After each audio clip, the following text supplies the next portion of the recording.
Malcolm, he's obviously a huge part of your life. He's almost 16. Terrifying. Is it terrifying? Are you worried about that, him turning 16? I am a bit worried about it just because, like, it's such a weird age of all this angst and stuff. He is so sassy.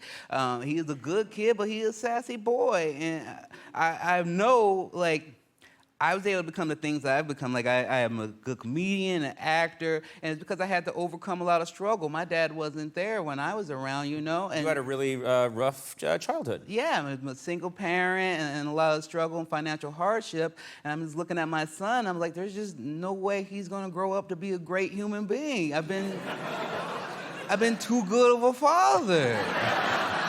You mean there's no struggle? There's no struggle for Malcolm? Anything he wants, it just appears. It's just... But I kind of like it. I want that. I want him to be the first member of this family to just coast and just not work at all. I asked him what he wanted to do for a living. He goes, like, what do you mean? I take out the trash. He thinks that's a job. Yeah. God bless him. You talked about this. I know the story, but you tell a story about your son. You have a nickname for him, which is Mr. Hot Nuts. I do, yeah. And the story of how that nickname came about is one of my favorite things that you talk about. I was in Seattle, Washington, just traveling with my son because it was the summer, and I tried to keep him with me during that time. And he was being pretty sassy, and he wanted to, every time we go to a hotel, but because of his autism and his disability, we try to keep it very structured. So we check into a hotel, and I order him a cheese pizza with extra sauce. He eats it all by himself, like it's Home Alone 2. It's a great time. Right.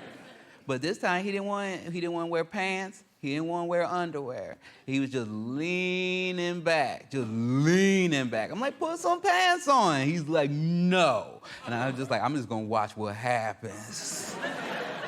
So he is just leaning back with all this confidence that reminds me that he is half white.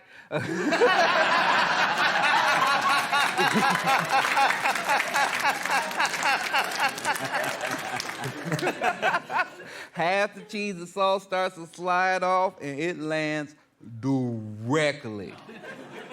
Don't get ahead of me. It lands directly on his nuts, and I loved it. Because he'd been kind of asking for it. Oh, he'd been asking it, just sassy. I'm like, put your pants on. He's just, nah. And then he's just laying back and get on sauce on his... I can still see it. And that's it. He was just running around the hotel room going, hot nuts, Daddy! Hot nuts! And that's how he got that nickname. Yeah. So he has had struggle. He's had struggle. He's gonna be fine. You can't protect him from that.